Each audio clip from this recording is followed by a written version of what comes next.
ವರ್ಷಮಾನೋತ್ಸವದ ಪ್ರಯುಕ್ತ ನಮ್ಮ ಮೂರನೇ ಕಾರ್ಯಕ್ರಮವಾಗಿ ಮಂತ್ರೋತ್ಸವ ಕನ್ನಡ ಮತ್ತು ಸಂಸ್ಕೃತಿಯ ಅನಾವರಣ ವಿಚಾರಗೋಷ್ಠಿ ಹಾಗೆ ನಮ್ಮ ಗುರುಕುಲದ ಮಕ್ಕಳು ಹಾಗೂ ಪೋಷಕರಿಗೆ ಕ್ರೀಡಾಕೂಟವನ್ನು ಈ ದಿನದಂದು ಆಯೋಜಿಸುತ್ತಿದ್ದೇವೆ. ಹಾಗೆ ನಮ್ಮ ಈ ಕಾರ್ಯಕ್ರಮಕ್ಕೆ ಉದ್ಘಾಟಕರಾಗಿ ಹಾಗೆ ವಿಚಾರಗೋಷ್ಠಿಯ ಸಂಪನ್ಮೂಲ ವ್ಯಕ್ತಿಗಳಾಗಿ ನಮ್ಮ ಪ್ರೀತಿಪಾತ್ರರು ನಮಗೆ ಶಿಕ್ಷಣವನ್ನು ನೀಡಿದಂತಹ ಜೀವನದ ದಾರಿಯನ್ನು ಮಾಡಿಕೊಟ್ಟಂತಹ ನಮ್ಮ ಪ್ರಾಥಮಿಕ ಶಾಲೆಯ ನಮ್ಮ ಶಿಕ್ಷಕಿಯರು ಹಾಗೆ ಉಪನ್ಯಾಸವನ್ನು ನೀಡಲು ನುರಿತ ತಜ್ಞೆಯರು ಆಗಮಿಸಿದ್ದಾರೆ. ಈ ಕಾರ್ಯಕ್ರಮವನ್ನು ಉದ್ಘಾಟನೆ ಮಾಡಲು ನಮ್ಮ ಮಗುವೀರ ಅನುದಾನಿತ ಹಿರಿಯ ಪ್ರಾಥಮಿಕ ಶಾಲೆ ಇದರ ಮುಖ್ಯ ಉಪಾಧ್ಯಾಯಿನಿಯಾದಂತಹ ಶ್ರೀಮತಿ ಪಾವನ ಟೀಚರ್ ಆಗಮಿಸಿದ್ದಾರೆ. ಹಾಗೆ ಮುಖ್ಯ ಅತಿಥಿಗಳಾಗಿ ಹಾಗೆ ಕ್ರೀಡಾಕೂಟದ ಸಂಚಾಲಕರಾಗಿ ಶ್ರೀಮತಿ ವನಜಾ ಟೀಚರ್ ಹಾಗೆ ಶ್ರೀ ಸಂಗ್ರಾಮ್ ಅವರು ಕೂಡ ಆಗಮಿಸಿದ್ದಾರೆ. ಹಾಗೆ ಸಂಪನ್ಮೂಲ ವ್ಯಕ್ತಿಗಳಾಗಿ ಕನ್ನಡ ನಾಡು ನುಡಿ ಕಲೆಗೆ ದಕ್ಷಿಣ ಕನ್ನಡದ ಕೊಡುಗೆ ಈ ವಿಷಯದಲ್ಲಿ ನಮ್ಮೆಲ್ಲರಿಗೆ ವಿಷಯವನ್ನು ಮುಟ್ಟಿಸುವಲ್ಲಿ ಶ್ರೀಮತಿ ವಿನಯ ಎನ್ ಶೆಟ್ಟಿ ಮುಖ್ಯೋಪಾಧ್ಯಾಯಿನಿ ಭಾರತ್ ಪ್ರೌಢಶಾಲೆ ಉಳ್ಳಾಲ ಇವರು ಆಗಮಿಸಿದ್ದಾರೆ. ಹಾಗೆ ಕನ್ನಡ ಮಾಧ್ಯಮದಲ್ಲಿ ಸಾಹಿತ್ಯ ಹಾಗೂ ರಚನೆ ಶ್ರೀಮತಿ ಅರ್ಚನಾ ಎಂಬಂಗೇರ ಕುಂಪಲ ಇವರು ಕೂಡ ಆಗಮಿಸಿದ್ದಾರೆ. ಅವರೆಲ್ಲರನ್ನೂ ಈ ವೇದಿಕೆಗೆ ನಾನು ಹೃದಯಪೂರ್ವಕವಾಗಿ ಸ್ವಾಗತಿಸ್ತಾ ಇದ್ದೇನೆ. ಶ್ರೀದೇವರನ್ನು ಪ್ರಾರ್ಥಿಸುತ್ತಾ ಈ ಕಾರ್ಯಕ್ರಮಕ್ಕೆ ಪ್ರಾರ್ಥನೆಯೊಂದಿಗೆ ಕಾರ್ಯಕ್ರಮವನ್ನು ಉದ್ಘಾಟಿಸಲು ನಮ್ಮ ವಿದ್ಯಾರ್ಥಿನಿ ಕುಮಾರಿ ಅಪ್ಪಣ್ಣ ನಂಬಿಯರ್ ವೇದಿಕೆಗೆ ಆಗಮಿಸಬೇಕು. ಶತಕೋಟಿ ತೇಜನಿ ಶಕ್ತಿ ಪ್ರದಾಯಕನಿ ಶಿವಸುತವರ ಗಣರಾಜ ಗಣರಾಜ ಶಿವಸುತವರ ಗಣರಾಜ ಗಣಾದಿ ಸೇವಿತ ಶುಭ ಫಲದಾಯಕ ಗಣಾದಿ ಸೇವಿತ ಶುಭ ಫಲದಾಯಕ ತ್ರಿಜಗ ಪೂಜಿತ ಗಣನಾಥ ಶತಕೋಟಿ ತೇಜನಿ ಶಕ್ತಿ ಪ್ರದಾಯಕನಿ ಶಿವಸುತವರ ಗಣರಾಜ ಗಣರಾಜ ಶಿವಸುತವರ ಗಣರಾಜ ಲೋಕನಾಯಕನಿ ಲಂಬೋದರನಿ ಕಾಮಿತದಾಯಕ ಕರುಣಾಮೂರ್ತೆ ಲೋಕನಾಯಕನಿ ಲಂಬೋದರನಿ ಕಾಮಿತದಾಯಕ ಕರುಣಾಮೂರ್ತೆ ವಿದ್ಯಾದಿದೇವನೇ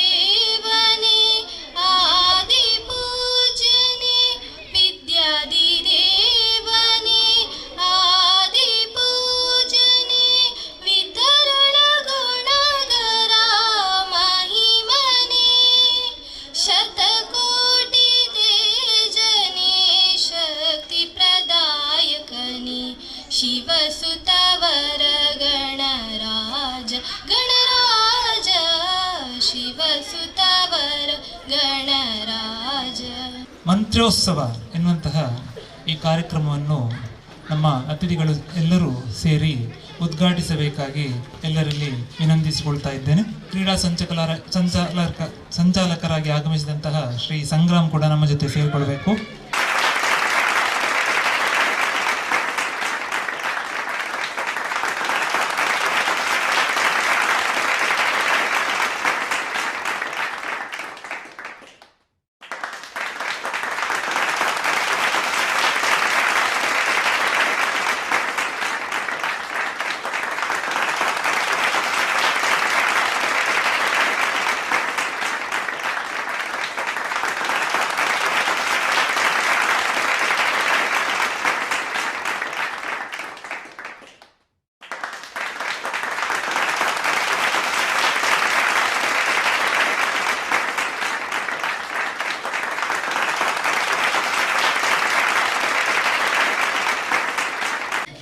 ಪ್ರೀತಿಯ ಅಧ್ಯಾಪಕಿ ಶ್ರೀಮತಿ ಪಾವನ ಟೀಚರ್ ನಮ್ಮ ಕಾರ್ಯಕ್ರಮವನ್ನು ಉದ್ದೇಶಿಸಿ ಮಾತನಾಡಬೇಕಾಗಿ ವಿನಂತಿ. ಮಂತ್ರ ನಾಟ್ಯ ಕಲಾ ಗುರುಕುಲ ಉಳ್ಳಾಳ ಮಂಗಳೂರು ಇದರ ಮಂತ್ರೋತ್ಸವ ಎನ್ನುವ ಕಾರ್ಯಕ್ರಮಕ್ಕೆ ಕನ್ನಡ ಮತ್ತು ಸಂಸ್ಕೃತಿ ಇಲಾಖೆಯ ಅನಾವರಣ ಕಾರ್ಯಕ್ರಮಕ್ಕೆ ಆಗಮಿಸಿದ ತಮಗೆಲ್ಲರಿಗೂ ಪ್ರಥಮವಾಗಿ ನಾನು ವಂದನೆಗಳನ್ನು ಸಲ್ಲಿಸುತ್ತಾ, ಇವತ್ತಿನ ಈ ಕಾರ್ಯಕ್ರಮಕ್ಕೆ ಆಗಮಿಸಿದಂಥ ಶ್ರೀಮತಿ ಶಕೀಲಾ ಜನಾರ್ದನ್, ಮಂತ್ರನಾಟ್ಯ ಕಲಾ ಗುರುಕುಲ ಇದರ ಸ್ಥಾಪಕ ಅಧ್ಯಕ್ಷರು, ಅವರಿಗೆ ವಂದಿಸುತ್ತಾ, ಅದೇ ರೀತಿ ವಿನಯ ಎನ್ ಶೆಟ್ಟಿ, ಮುಖ್ಯೋಪಾಧ್ಯಾಯಿನಿ, ಭಾರತ್ ಪ್ರೌಢಶಾಲೆ ಉಳ್ಳಾಳ, ಅವರನ್ನು ವಂದಿಸುತ್ತಾ, ಶ್ರೀಮತಿ ಅರ್ಚನಾ ಎಂ ಬಂಗೇರ ಕುಂಪಲ, ಕನ್ನಡ ಮಾಧ್ಯಮ ಸಾಹಿತ್ಯ ಹಾಗೂ ರಚನೆ ಇದರ ಬಗ್ಗೆ ಮಾತನಾಡುವಂಥ ಅಧ್ಯಾಪಕಿಯಾಗಿರುವಂಥ ನಮ್ಮ ಅರ್ಚನವರಿಗೆ ವಂದಿಸುತ್ತಾ, ಹಾಗೂ ಈ ಸಂಸ್ಥೆಯ ಸಂಸ್ಥಾಪಕರಾದಂಥ ಶ್ರಾವಣ್ ಉಳ್ಳಾಳ್, ಕಿರಣ್ ಉಳ್ಳಾಳ್ ಇವರಿಗೂ ಕೂಡ ಎಲ್ಲರನ್ನು ವಂದಿಸುತ್ತಾ ನಾನು ಈ ಒಂದು ಕಾರ್ಯಕ್ರಮಕ್ಕೆ ಆಗಮಿಸಿದ್ದೇನೆ. ಬಹಳ ಒಳ್ಳೆಯ ಕಾರ್ಯಕ್ರಮ ಇದು. ಯಾಕೆಂದರೆ ಇಂಥ ಕಾರ್ಯಕ್ರಮ ನಾನು ನೋಡೋದು ಇದು ಫಸ್ಟ್, ನನ್ನ ಜೀವಮಾನದಲ್ಲೇ ಇದು ಪ್ರಥಮ ಅಂತ ಹೇಳ್ಬೋದು. ಯಾಕೆಂದರೆ ಶಿಕ್ಷಕರು ನಾವು ಮಕ್ಕಳಿಗಾಗಿ ಕಾರ್ಯಕ್ರಮವನ್ನು ಏರ್ಪಡಿಸಿದ್ದೇವೆ, ಕ್ರೀಡಾಕೂಟ ಅಂತೇಳಿ ಶಾಲೆಗಳಲ್ಲಿ. ಆದರೆ ಇಂಥ ನೃತ್ಯ ಕಲಾ ಸ್ಪರ್ಧೆಯನ್ನು ನಡೆಸುತ್ತಿರುವಂಥ ನಮ್ಮ ಮಗನೇ ಅವನು, ನಮ್ಮ ಶಾಲೆಯ ಶ್ರಾವಣ್ ಅಂತೇಳಿ, ಅವನೊಟ್ಟಿಗೆ ಕಿರಣ್ ಕೂಡ ಸೇರಿಕೊಂಡಿದ್ದಾರೆ. ಈ ಒಂದು ಕಾರ್ಯಕ್ರಮವನ್ನು ಆಯೋಜಿಸುವಾಗ ಶಾಲೆಗೆ ಬಂದು ಕೇಳಿದ, ಟೀಚರ್ ಹೀಗೆ ಅಂತೇಳಿ. ಆದರೆ ನಾನು ಹೇಳಿದೆ, ಮಗ ಒಳ್ಳೆಯ ಕಾರ್ಯಕ್ರಮ ಇದು, ಹೆತ್ತವರಿಗೂ ಕೂಡ ನೀನು ಇಟ್ಟಿದ್ದೀಯಲ್ಲ ಕಾರ್ಯಕ್ರಮ, ಇಂಥ ಕಾರ್ಯಕ್ರಮ ಒಳ್ಳೆಯದು, ಯಾವಾಗಲೂ ಇಂಥ ಕಾರ್ಯಕ್ರಮ ನೀನು ಮಾಡ್ತಾ ಇರಬೇಕು ಅಂತೇಳಿ. ನಿಜವಾಗಿ ನಮ್ಮಲ್ಲಿರುವಂಥ ಪ್ರೀತಿ ಇದರಲ್ಲಿ ಗೊತ್ತಾಗ್ತದೆ. ಇಷ್ಟು ಮಂದಿ ನಮ್ಮ ಜನರಿಲ್ಲಿ ಸೇರಿದ್ದೀರಿ. ಈ ಕ್ರೀಡೋತ್ಸವ ಅಂದರೆ ನಮಗೆ ಅದರಲ್ಲಿ ಕೆಲವರಿಗೆ ಬೇಸರ ಆಗ್ತದೆ, ನಾವು ಗೆಲ್ಲುವುದಿಲ್ಲ, ನಾವು ಸೋಲ್ತೇವೆ ಅಂತೇಳಿ. ಆದರೆ ಸೋಲೇ ಗೆಲುವಿನ ಸೋಪಾನ. ಮುಂದಕ್ಕೆ ಒಂದು ಸಲ ಸೋಲ್ಬಹುದು, ಆದರೆ ಇನ್ನೊಂದು ಸಲ ನಾವು ಟ್ರೈ ಮಾಡಿದರೆ ಖಂಡಿತ ಗೆದ್ದೇ ಗೆಲ್ತೇವೆ. ಇವತ್ತಿನ ಈ ಕಾರ್ಯಕ್ರಮಕ್ಕೆ ಒಳ್ಳೆಯ ಒಂದು ಪ್ರೋತ್ಸಾಹ ಸಿಕ್ಕಿದೆ ಎಲ್ಲರ ನಿಮ್ಮಿಂದ. ನನಗೆ ಖುಷಿಯಾದಂದರೆ ಇಷ್ಟು ಪೇರೆಂಟ್ಸ್ ಕೂಡ ಬಂದಿದ್ದೀರಿ. ಒಳ್ಳೆಯ ಕಾರ್ಯಕ್ರಮ. ಇವತ್ತು ಇಂಥ ಕಾರ್ಯಕ್ರಮ ನಡೆಸಿದ ನಮ್ಮ ಶ್ರಾವಣ್ ಉಳ್ಳಾಳ ಅವರು ಮುಂದಕ್ಕೆ ಒಳ್ಳೆಯ, ದೇಶದಲ್ಲಿ ಪ್ರಥಮ ಒಂದು ಒಳ್ಳೆಯ ನೃತ್ಯ ಗುರುವಿನ ಸ್ಥಾನದಲ್ಲಿರುವವರಿಗೆಲ್ಲ ಕೆಲವರಿದ್ದಾರೆ, ಅವರಿಗಿಂತಲೂ ಮೇಲೆ ಬರಲಿ ಅಂತೇಳಿ ನನ್ನ ಒಂದು ಆಶೀರ್ವಾದವರಿಗೆ ತಿಳಿಸ್ತೇನೆ. ಅದೇ ರೀತಿ ಮಕ್ಕಳು ಕೂಡ ಒಳ್ಳೆಯ ಹೆಸರನ್ನು ತರಬೇಕು ನಮ್ಮ ಗುರುಗಳಿಗೆ. ನಮಗೆ ಮತ್ತೆ ಬೇರೆ ಏನು ಬೇಕಾಗಿಲ್ಲ, ಅವರಿಂದ ಸಿಗುವುದು ನಮಗೆ ಅದುವೇ ಪ್ರೀತಿ ಮತ್ತು ಅಂತ ಒಂದು ಗೌರವಗಳು ನಮಗೆ ಸಿಕ್ಕಿದ್ರೆ ಅದೇ ಒಂದು ಒಳ್ಳೆಯ ಕಾರ್ಯಕ್ರಮ ಅಂತೇಳಿ ನನಗೆ ಇವತ್ತಿನ ಈ ಕಾರ್ಯಕ್ರಮದಲ್ಲಿ ನಿಮಗೆಲ್ಲ ನಿಮ್ಮ ಪ್ರೀತಿ ತುಂಬಿದ ಮಾತುಗಳಲ್ಲಿ ಎಲ್ಲವೂ ನಮಗೆ ಕಾಣ್ತದೆ. ಒಬ್ಬ ಶಿಷ್ಯನಿಗೆ ತಾಯಿಯ ಸ್ಥಾನದಲ್ಲಿದ್ದುಕೊಂಡು ನೀವು ಪ್ರೀತಿಯನ್ನು ಕೊಟ್ಟಿದ್ದೀರಿ. ಹಾಗೆ ನಮ್ಮ ಮಗುವೀರ ಶಾಲೆಯ ಹಾಗೆ ಭಾರತ್ ಪ್ರೌಢಶಾಲೆಯ ಎಲ್ಲ ಶಿಕ್ಷಕರು ಹಾಗೆ ಶಿಕ್ಷಕಿಯರು ವಿದ್ಯಾರ್ಥಿಗಳನ್ನು ತಮ್ಮ ಮಕ್ಕಳ ಹಾಗೆ ಕಂಡಿದ್ದಾರೆ. ಇದನ್ನು ನಾವು ಪ್ರತ್ಯಕ್ಷವಾಗಿ ಕಂಡಂತದ್ದು. ಧನ್ಯವಾದಗಳು ಟೀಚರ್ ನಿಮಗೆ. ಹಾಗೆ ನಮ್ಮ ಕ್ರೀಡಾ ಸಂಚಾಲಕರಾಗಿ ಶ್ರೀಮತಿ ವನಜಾ ಟೀಚರ್ ಇವರು ಆಗಮಿಸಿದ್ದಾರೆ. ಅವರು ಈ ಕಾರ್ಯಕ್ರಮವನ್ನು ಉದ್ದೇಶಿಸಿ ಮಾತನಾಡಬೇಕಾಗಿ ವಿನಂತಿ. ನಾನು ನನ್ನ 2 ಮಾತನ್ನು ಪ್ರಾರಂಭಿಸುತ್ತೇನೆ. ಮೊದಲನೇದಾಗಿ ನಾನು ಈ ಕ್ರೀಡಾಕೂಟಕ್ಕೆ ಶುಭಾಶಯವನ್ನು ನೀಡುತ್ತಿದ್ದೇನೆ. ನಾನು ವಾಗ್ಮಿ ಅಲ್ಲ, ನನಗೆ ಈ ಮೈಕ್ ಹಿಡಿಯುವುದಂದರೆ ನಾವು ದೈಹಿಕ ಶಿಕ್ಷಕಿ ಏನಿದ್ರು ನಮ್ಮದು ತೆರೆಯ ಹಿಂದೆ ಈ ವೇದಿಕೆಯಲ್ಲಿ ಕೂತುಕೊಳ್ಳೋದು ಮತ್ತು ಮೈಕ್ ಹಿಡಿಯುವುದು ನಮಗೆ ಭಾರಿ ದೂರದ ವಿಷಯ. ಶ್ರಾವಣ್ ಬಂದು ಒಂದು ಕ್ರೀಡಾಕೂಟ ನಡೆಸಿಕೊಡಬೇಕು ಅಂತ ಕೇಳಿಕೊಂಡಾಗ ಕ್ರೀಡಾಕೂಟವನ್ನು ನಡೆಸಿಕೊಡ್ತೇನೆಂಬ ಮಾತನ್ನು ಕೊಟ್ಟಿದ್ದೇನೆ. ಆದರೆ ನಮಗೆ ಒಂದು ನಮ್ಮ ನೇಬರಿದು ಮದುವೆ ಉಂಟು ಅಂತಲೂ ಗೊತ್ತಿತ್ತು, ಅದು ನನಗೆ ಇವತ್ತಿನ ದಿನ ಅಂತ ಗೊತ್ತಿರಲಿಲ್ಲ. ಮತ್ತು ಏನೇ ಆದರೂ ಶ್ರಾವಣ ಬಗ್ಗೆ ಹೇಳಬೇಕಾದ್ರೆ ತುಂಬ ಇದೆ. ಅವನ ಒಂದು ರಿಕ್ವೆಸ್ಟಿಗೆ ನಾನು ಬರಲೇಬೇಕಾಯಿತು, ಬಂದೆ. ಒಂದು ದೈಹಿಕ ಶಿಕ್ಷಕಿಯಾಗಿ ಕ್ರೀಡೆಯ ಬಗ್ಗೆ ನಾನು 2 ಮಾತನ್ನು ಹೇಳಲೇಬೇಕಾಗ್ತದೆ. ಆದರೆ ಈಗಿನ ಮಕ್ಕಳಿಗೆ ಎಲ್ಲ ಮಾಹಿತಿಗಳು ಅವರ ಮೊಬೈಲಲ್ಲಿ ಸಿಗ್ತದೆ. ಹೆಚ್ಚಿನ ಮಕ್ಕಳು ಈಗ ಮೊಬೈಲಿಗೆ ಮಾರು ಹೋಗಿದ್ದಾರೆ. ಎಲ್ಲರೂ ಆನ್ಲೈನಲ್ಲೇ ಗೇಮ್ಸ್ ಆಡ್ತಿದ್ದಾರೆ. ಪಬ್ಜಿ ಏನೇನು ಕೆಲವು ಆ್ಯಪ್ಗಳೆಲ್ಲ ಬಂದಿದೆ. ಆ ಆ್ಯಪಲ್ಲಿ ಆನ್ಲೈನಲ್ಲೇ ಆಟ. ಎಂಥ ಒಂದು 9, 8, 10ನೇ ಕ್ಲಾಸಿನ ಮಕ್ಕಳು, ಇದು ನನ್ನ ಅನುಭವ, ಇದನ್ನು ನಾನು ಇಲ್ಲಿ ನೋಡಿದ್ದೇನೆ. ಒಂದು ಬೆಳಿಗ್ಗೆ ಕೂತುಕೊಂಡ್ರೆ ಎಷ್ಟು ಫಾಸ್ಟಾಗಿ ಒಂದು ಟೈಪ್ ಮಾಡ್ತಾರೆ, ಓಡಿಸ್ತಾರೆ ಅಂದರೆ ನಾನು ಇವರು ಎಂತ ಮಾಡೋದು ಇಷ್ಟು ಸಣ್ಣ ಮಕ್ಕಳು ಅಂತೇಳಿ ಒಂದು ಜಸ್ಟ್ ಅವರ ಹತ್ರ ನೋಡಲಿಕ್ಕೆ ಫ್ರೆಂಡ್ಲಿಯಾಗೇನೆ, ಟೀಚರ್ ಆಗೇನೆಲ್ಲ ಮನೆಯಲ್ಲಿ ಆಂಟಿ ಫ್ರೆಂಡ್ಲಿಯಾಗೆ ನಾನು ನೇಬರ್ಸ್ ಮಕ್ಕಳೊಟ್ಟಿಗೆ ಕೂತು ನೋಡುವಾಗ ಭಾರಿ ಫಾಸ್ಟಲ್ಲಿ ಕೊಲ್ಲುತ್ತಾರೆ, ಬೀಳಿಸ್ತಾರೆ, ಬಾಂಬ್ ಹಾಕ್ತಾರೆ, ಶೂಟ್ ಮಾಡ್ತಾರೆ, ಏನೆಲ್ಲ ರೀತಿಯಲ್ಲಿ ಆಟ ಆಡ್ತಾ ಇದ್ದಾರೆ. ನಿಯರೆಸ್ಟ್ ಹೇಳಬೇಕಾದ್ರೆ ಒಂದೀಗ ತಾಲಿಬಾನ್ ಮತ್ತು ಅಫ್ಘಾನಿಸ್ತಾನದಲ್ಲಿ ನಡೆಯುವ ಎಲ್ಲ ರೀತಿಯನ್ನು ಇವರು ಆನ್ಲೈನಲ್ಲಿ ಆಟ ಆಡ್ತಿದ್ದಾರೆ. ನಮ್ಮ ಮಕ್ಕಳ ಸಂಸ್ಕೃತಿ ಎಲ್ಲಿಗೆ ಹೋಯಿತು ಎನಿಸಿ? ಹೊರಗೆ ಬರಲಿಕ್ಕಿಲ್ಲ. ಮಧ್ಯಾಹ್ನ ಊಟಕ್ಕೂ ತಾಯಿ ರಿಕ್ವೆಸ್ಟ್ ಮಾಡಬೇಕು, ಆದರೂ ಅವರಿಗೆ ಬರಲಿಕ್ಕೆ ಇಷ್ಟ ಇಲ್ಲ. ಇದನ್ನು ಬಿಟ್ಟರೆ ಅಷ್ಟು ಫಾಸ್ಟ್ ಆಟ ಆನ್ಲೈನಲ್ಲಿ ಆಟ ಆಡಲಿಕ್ಕೆ ಬಾರದು. ನಾನು ನಿಜವಾಗಿ ಅದನ್ನು ನೋಡಿದೆ. ಏಕೆಂದರೆ ಇವರು ಇಷ್ಟು ಸಣ್ಣ ಮಕ್ಕಳು ಯಾರಿಗೆ ಮೆಸೇಜ್ ಮಾಡ್ತಾರೆ, ಎಂತ ಮಾಡ್ತಿದ್ದಾರೆ, ಇಷ್ಟು ಫಾಸ್ಟಾಗಿ ಏನು ಒತ್ತುತ್ತಿದ್ದಾರೆ ಅಂತೇಳಿ ಫ್ರೆಂಡ್ಲಿಯಾಗಿ ಕೂತು ನಾನು ಸಹ ನಿಮ್ಮ ಜೊತೆ ಇದ್ದೇನೆ ಅಂತೇಳಿ ಎಲ್ಲ ನೋಡಿಕೊಂಡಾಗ ಈ ಆಟವನ್ನು ನೋಡಿದೆ. ಎಷ್ಟೆಷ್ಟೋ ಆ್ಯಪ್ಗಳಿದೆ, ಇದರಲ್ಲಿ ಅವರು ದುಡ್ಡು ಮಾಡ್ತಿದ್ದಾರೆ, ನಮ್ಮ ಮಕ್ಕಳು ಹಾಳಾಗ್ತಿದ್ದಾರೆ. ನಮ್ಮ ಸಂಸ್ಕೃತಿ ಎಲ್ಲಿಗೆ ಮುಟ್ಟಿತು? ಹೊರಗೆ ಆಟ ಎಂಬುದು, ಕ್ರೀಡೆ ಎಂಬುದು ಮನುಷ್ಯನ ಅವರ ಜೀವಮಾನದಲ್ಲೇ ಮಹತ್ತರ ಪಾತ್ರವನ್ನು ವಹಿಸುವುದು ಆಟ. ಎಲ್ಲದಕ್ಕಿಂತ ಮುಖ್ಯ ನಮಗೆ ಬೇಕಾಗುವುದು ಆರೋಗ್ಯ. ಆ ಆರೋಗ್ಯ ಬೇಕಾದರೆ ಅದಕ್ಕೆ ಕ್ರೀಡೆಯೇ ಒಂದು ಟಾನಿಕ್. ಎಷ್ಟೇ ಈಗದ ನಮ್ಮ ಪೇರೆಂಟ್ಸ್ನವ್ರಿಗೆ ತಪ್ಪಲ್ಲ, ನಾನು ಹೇಳ್ತೇನೆ, ಜನ್ರೇಷನ್ ಬದಲಾಗಿದೆ. ನಮ್ಮ ಕಾಲದಲ್ಲಿ 40 ಮಾರ್ಕ್ ಸಿಕ್ಕಿದರೆ ದೊಡ್ಡ ಪಾಸ್ ಒಂದಾದರೆ ಸಾಕು. ಡಿಗ್ರಿವರೆಗೆ ನಮಗೆ ಪಾಸ್ ಒಂದು 40 ಮಾರ್ಕ್ ಸಿಕ್ಕಿದರೆ ಸಾಕು, ನಾವು ದೊಡ್ಡ ಕಾರ್ಯ ಮಾಡಿದಾಗೆ. ದೇವರದೇನು ತೊಂದರೆ ಇಲ್ಲ, ನಮಗೆ ಈ ಮೊಬೈಲ್ ಎಲ್ಲ ಇರಲಿಲ್ಲ, ಅನುಭವವನ್ನು ಕೊಡುವವರು ಇರಲಿಲ್ಲ.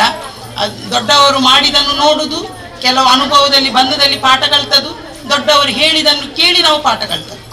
ಈಗಿನ ಮಕ್ಕಳಿಗೆ ಹಾಗೆಲ್ಲ, ಎಲ್ಲ ಮೊಬೈಲಲ್ಲಿ ಹಾಕಿದ ಕೂಡಲೇ, ಯೂಟ್ಯೂಬ್ ಗೂಗಲಲ್ಲಿ ಹಾಕಿದ ಕೂಡಲೇ ಬರ್ತದೆ. ಕೆಟ್ಟದಂತೇಳಿ ಹೇಳುವುದಿಲ್ಲ, ಒಳ್ಳೆದಿದೆ. ಆದರೆ ಆನ್ಲೈನಲ್ಲಿ ಒಂದು ಆಟ ಆಡಿಸಲಿಕ್ಕೆ ಮಕ್ಕಳನ್ನು ಬಿಡಬೇಡಿ.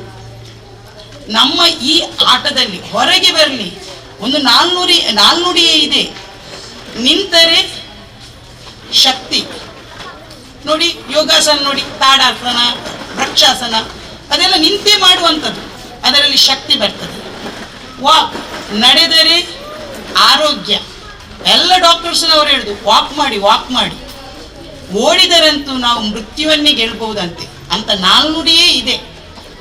ಅಂಥದರಲ್ಲಿ ಈ ನಮ್ಮ ಕ್ರೀಡೆ ಎಂಬುದು ನಮ್ಮ ಆರೋಗ್ಯಕ್ಕೆ ಒಂದು ಟಾನಿಕ್.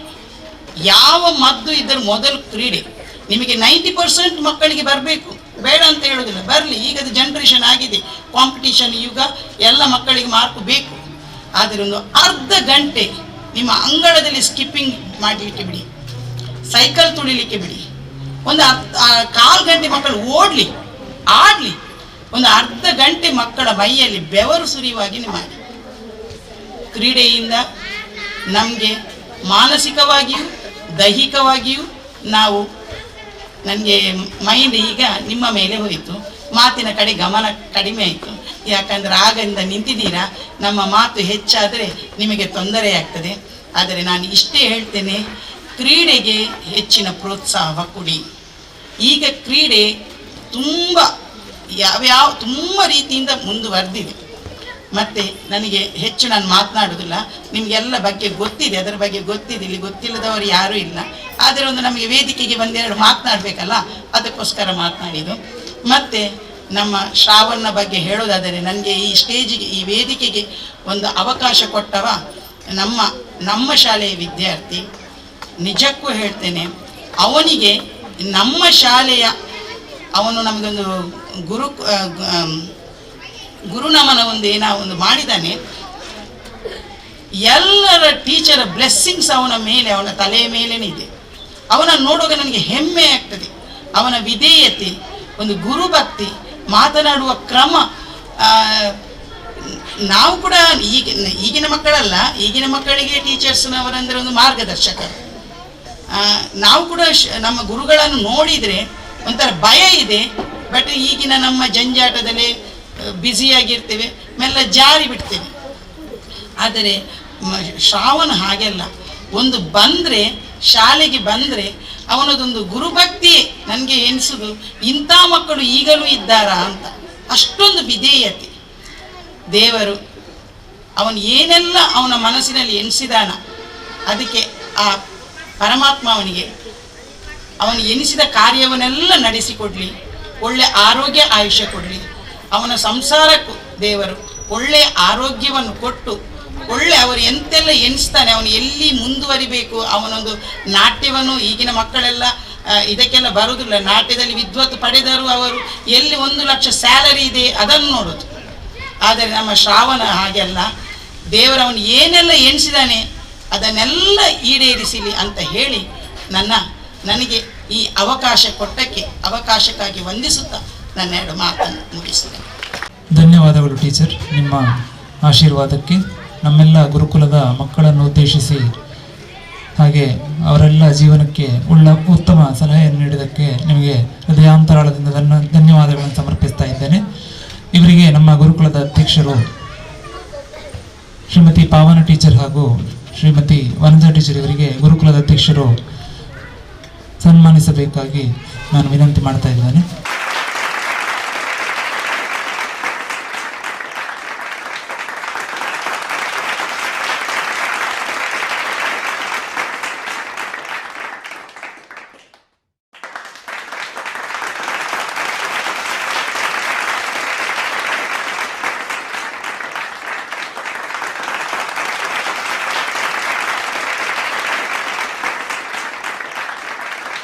ಮಾತನಾಡಲು ಶ್ರೀಮತಿ ವಿನಯನ್ ಶೆಟ್ಟಿ, ಮುಖ್ಯೋಪಾಧ್ಯಾಯಿನಿ, ಭಾರತ ಪ್ರೌಢಶಾಲೆ ಉಳ್ಳಾಲ ಇವರು ಆಗಮಿಸಿದ್ದಾರೆ.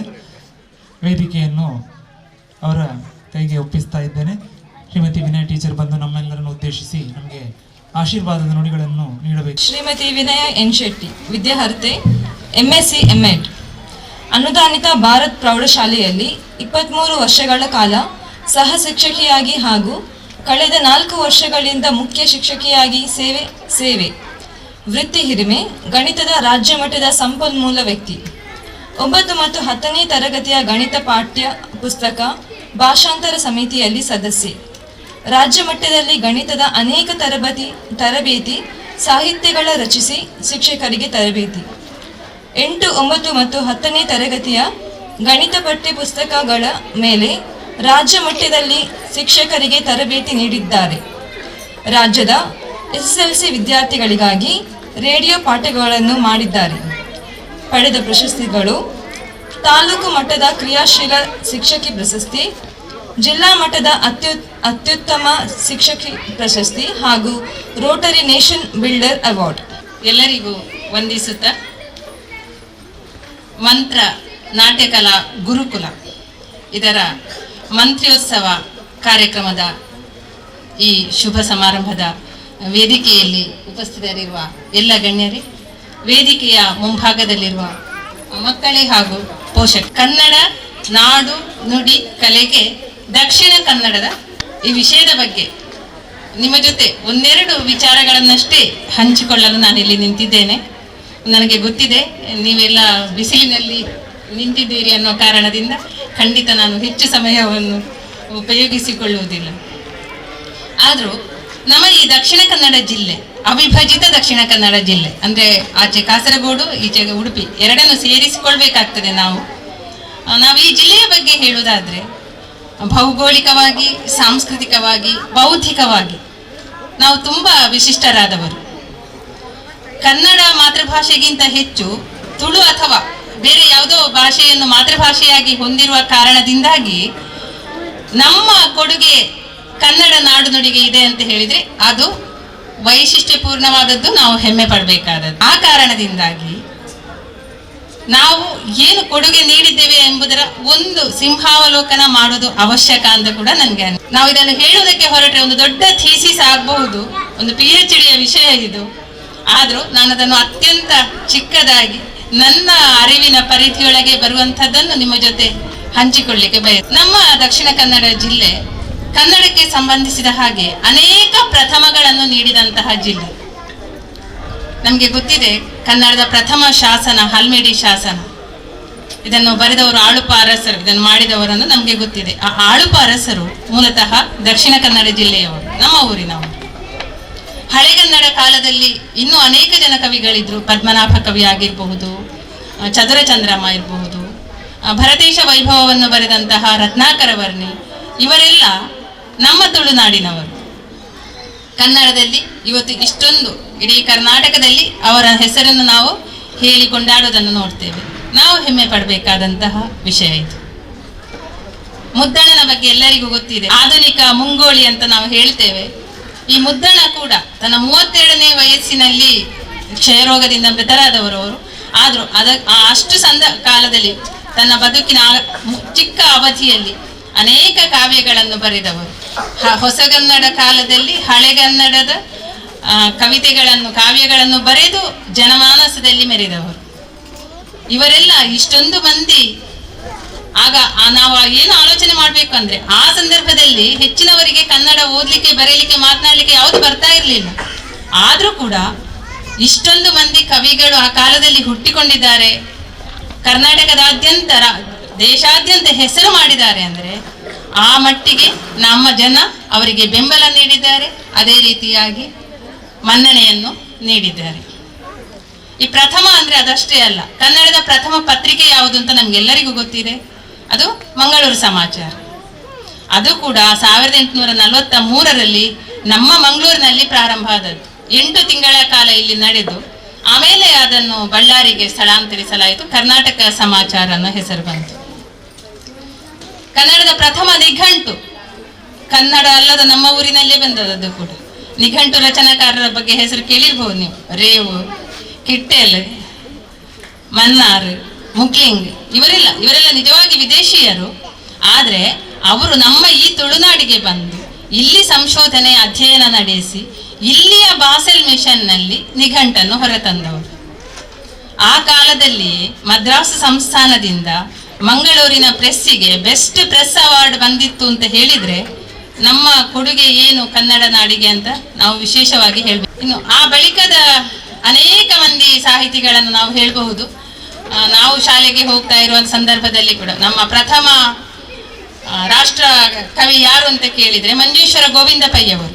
ಮಂಜೇಶ್ವರ ಗೋವಿಂದ ಪೈ ಅವರ ಬಗ್ಗೆ ಅವರು ಬರೆದಂತಹ ಅನೇಕ ಕವಿತೆಗಳ ಬಗ್ಗೆ, ಶಿಶುಗೀತೆಗಳನ್ನೆಲ್ಲ ಅವರು ರಚಿಸಿದ್ದಾರೆ. ಅದನ್ನು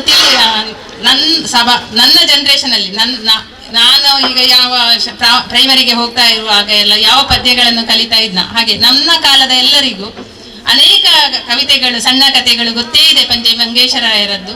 ಉದಾಹರಣೆಗೆ ನಾಗರ ಹಾವೆ, ಹಾವಳು ಹೂವೆ, ನಮ್ಮ ಕಾಲದ ಎಲ್ಲರಿಗೂ ಆ ಹಾಡು ಗೊತ್ತಿರ್ತದೆ. ಆದರೆ ಈಗ ಬಹುಶಃ ಪಠ್ಯಗಳಲ್ಲಿ ಈಗಿನ ಕವಿಗಳ ಹೊಸ ಪದ್ಯಗಳೆಲ್ಲ ಬಂದಿರ್ತವೆ, ಅಷ್ಟು ಪರಿಚಯ ಇರ್ಲಿಕ್ಕಿಲ್ಲ. ಪಂಜೆ ಮಂಗೇಶರಾಯರು ಅವರು ಸಂಶೋಧಕರಾಗಿದ್ರು, ಕಥೆಗಳನ್ನು ಬರಿತಾ ಇದ್ರು, ಅಧ್ಯಯನಶೀಲರಾಗಿದ್ರು. ಅದರ ನಂತರ ಅವರ ಪೀಳಿಗೆಯಲ್ಲಿ ಇನ್ನೂ ಅದೇ ಕಾಲಮಾನದಲ್ಲಿ ಇನ್ನೂ ಅನೇಕ ಮಂದಿ ಕವಿಗಳು ಆಗಿ ಹೋಗಿದ್ದಾರೆ.